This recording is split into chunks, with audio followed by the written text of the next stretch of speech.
Después de 6 meses de fracaso al intentar escribir este texto, he dejado de contar cuántos días perdía sin que pudiera entender un aforismo de Kafka. De eso ya hace mucho. Luego, por necedad, por necesidad, por salvación, he vuelto a escribir, pero de otros temas.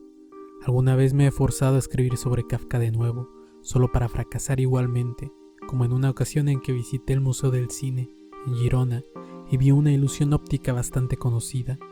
De un lado de un disco, una jaula, del otro, un pájaro. Cuando el disco gira, por un instante puede verse al pájaro prisionero, pero nada ocurrió entonces, ni ocurrirá nada de nuevo.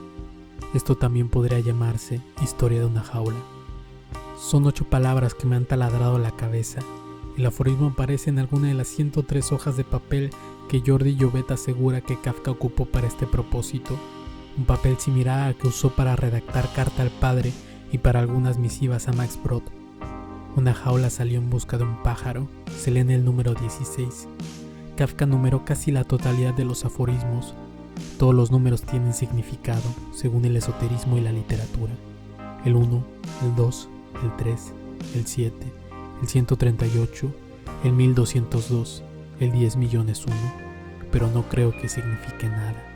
Tampoco creo que revele mucho saber que primero fue una jaula salió a cazar un pájaro, como se lee en el cuaderno en octavo G, que también contiene otros de sus aforismos en una fase previa a la definitiva, si es que un aforismo escrito en los últimos años de vida puede tener una forma terminada.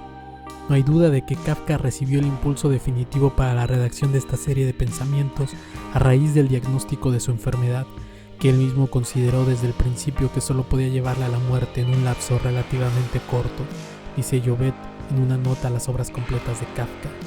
Pero lo biográfico es tan difuso como la ficción, y no hay menos trampas ni mentiras, ni aun la muerte puede iluminar mucho esta jaula. El problema consiste, más que en decir algo correcto.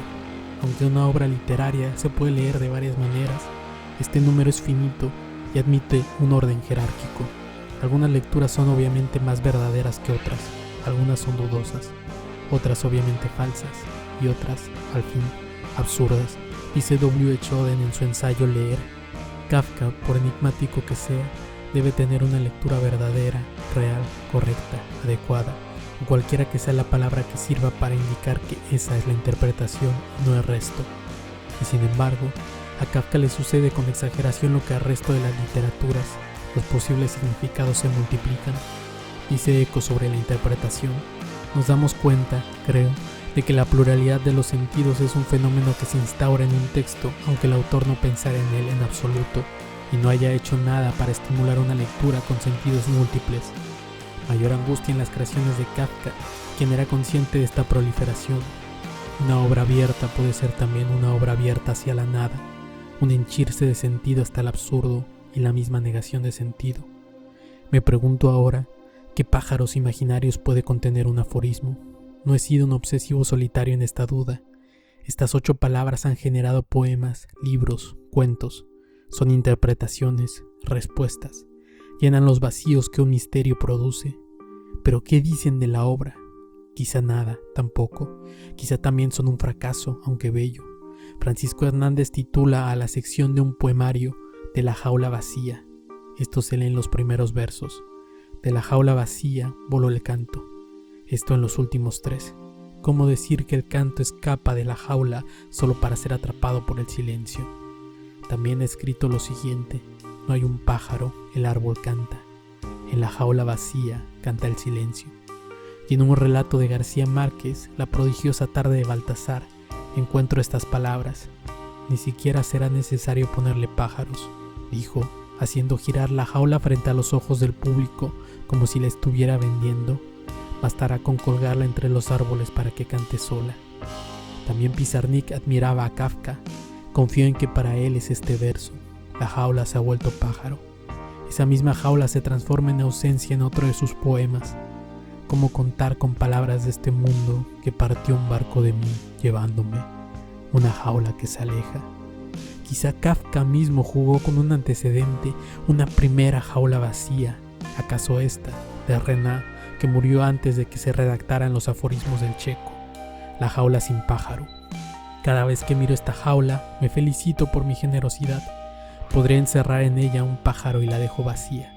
Si quisiera, un oscuro tordo, un pardillo elegante o cualquier otra de nuestras aves sería esclava, pero gracias a mí, cuando menos una de ellas permanece libre. Y sin embargo, el interés de Kafka no es la libertad sino la prisión. ¿Acaso es esta su broma? Pero hay más interpretaciones. La metafísica, la jaula es el cuerpo y el pájaro, el alma libre. La judicial, que dice que es una metáfora del sistema de represión moderno. La artística, el pájaro es, como en otros textos, lo bello, lo grande, lo artístico.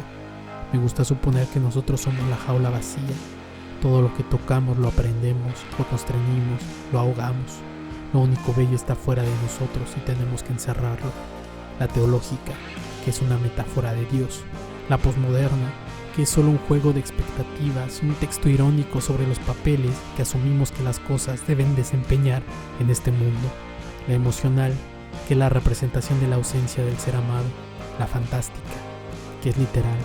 Hay jaulas que salen a buscar pájaros, y en esta realidad, quizá, en vez de un corazón, el pájaro guarda una jaula. Ustedes mismos pueden buscarlo, páginas y páginas que no dicen nada, que lo repiten todo, que hablan con certeza absoluta y se equivocan. Internet es un museo de pájaros y jaulas. Contra la claridad engañosa que puede sugerir un texto sencillo, un aparente solo describir las cosas, está la perplejidad de no acabar de estar seguros de lo que se lee. Una palabra en el ángulo justo y con la fuerza indicada puede cortarnos la cabeza. Porque creo sinceramente que hay obras a las que no podemos acceder y creo que hay obras que no podemos explicar. Obras de las que no podemos decir todo lo que quisiéramos y que sin embargo son obras que dicen todo de nosotros, que nos hablan como un íntimo secreto que nos hace llorar. ¿Cuántas veces tendré que repetir este relato y pensar que una línea puede requerir tanto esfuerzo? Sé que el aforismo se escribió entre 1918 y 1924, pero no el año preciso ni el porqué. Está solo, como ante un desierto. No deriva de nada. Su nacimiento parece inmediato, repentino, el súbito resplandecer de una estrella que surge a millones de años luz. Podría decir cualquier cosa y no mentiría. Podría decir cualquier cosa y no sería verdad. Esto es lo que llaman el misterio, lo que en el Zohar define a Dios con estas palabras, que se esconde mientras se muestra, del que solo se puede hablar con contradicciones. Y así la jaula crece, y yo estoy en la jaula.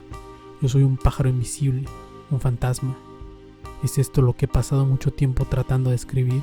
Lo que he dejado luego, y lo que ahora retomo para desahogarme o para ser honesto. Se ha vuelto una manía y necesito darle fin. No he entendido a Kafka.